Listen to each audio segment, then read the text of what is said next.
What's up, everyone? Welcome back, and it's time to hit the bong, Junho, to talk about Mickey 17. Mickey 17 is Bong Joon-ho's follow-up to the incredible masterpiece that is Parasite. It is a widely anticipated movie for a lot of people, including myself. So I was lucky enough to check it out, and I'm going to give you my full review on it right now. Quick synopsis of the movie. The movie is a science fiction black comedy movie following the character of Mickey Barnes, played by the incredibly electric Robert Pattinson. And the story follows this character who is in a bit of a financial crisis and isn't loving life on Earth. So he signs up to be what's known as an expendable. An expendable is basically someone who signs up to basically go through these terrible experiments or go through these terrible adventures in which the person is probably going to die, but then they just reprint your body so they can use you for more discovery. And in this case, they're looking to use Robert Pattinson's character to analyze this new ice planet that humanity wants to colonize. And alongside Robert Pattinson, we have a really awesome cast here. We have Naomi Ackie, who is really badass in the secret agent role. She also plays the love interest Robert Pattinson. We have Stephen Yeun in a really fun, sleazy role.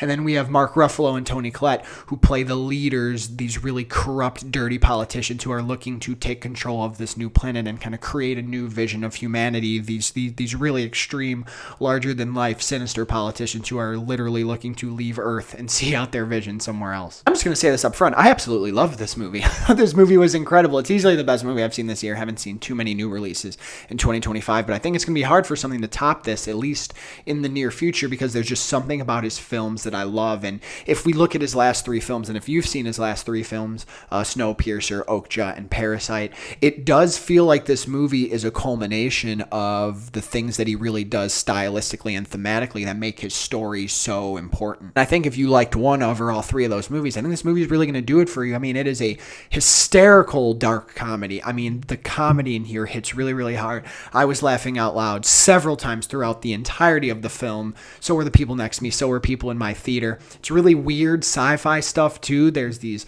creatures, the technology, right? The way characters operate in this little society that Ruffalo and Collette have created.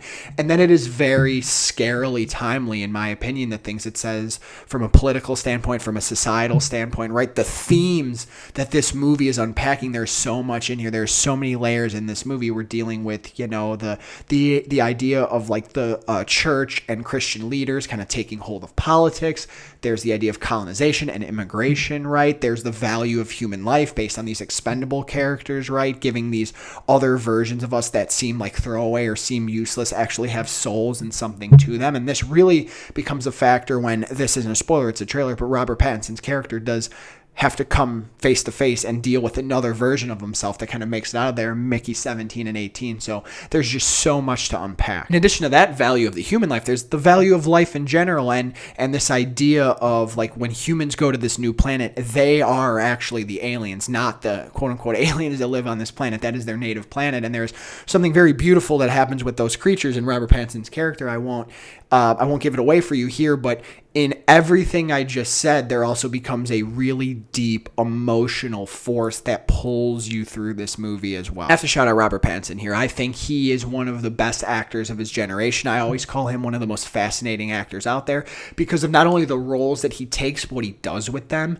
In this movie, he's playing so many versions of himself, but really one main one. And he graduated from the Tom Hardy school of crazy little voices. He's doing this voice with this character, and he is zany, he is wacky, but he's also just really electric, how much presence he has. And when he's playing these other versions of these characters, I was so impressed with the choices he made and the nuance he brought to each one, because this could have easily been a role that feels like too larger than life or over the top or like overly cartoonish, but he keeps a level of nuance and gives these versions, these two versions he plays in the movie who we spend the most time with, such a level of nuance that it keeps the characters grounded, and you really are able to form an emotional connection with them and not only root for Mickey right away, but as the movie progresses, you become more and more attached to this character, and it's an incredibly memorable cinematic character. I also really like Naomi Ackie. Like I said, she was badass, but she had great chemistry with Robert Pattinson, had a lot of charisma, a lot of charm, and also ends up being a really important piece of the story moving forward. And then there's Mark Ruffalo and Toni Collette, who I think are absolutely incredible. Now, they are a little over-the-top cartoonish villains, if you will, especially as the movie progresses. However,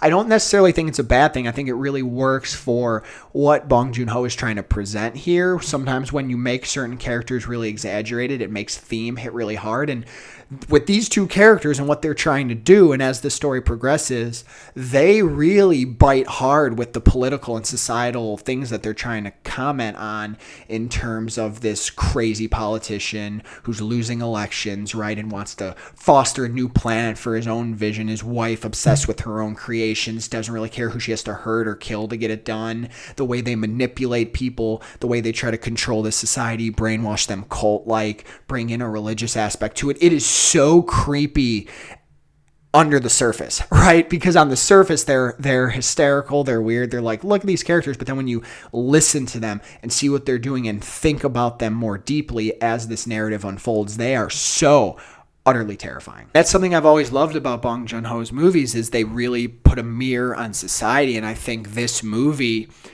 I said scarily timely earlier, because I think there are a lot of parallels that you could draw between what this movie is trying to show you and certain things happening in this country now, certain things we're maybe afraid of happening down the line, and definitely making you reflect on other things humanity has done over the course of its history. I just think the movie's brilliant. I just think it's brilliant. I think it's really, really smart, and I think it says so much, and I really hope people are able to absorb all of it, because it is really rewarding if you're able to exist with this movie for its entire runtime. I say that because while I think the style is incredible, the substance is incredible, and I do think the direction overall is very, very strong. I was never bored in this movie. I was always engaged, and I personally thought it moved well because I kept getting really important pieces of information, really important pieces of story, really important character work that brought me forward. I do think some people will struggle with this movie for two big reasons. I think first, I think it is very intentionally paced. I do think this movie requires some patience. I think you will be rewarded for your patience.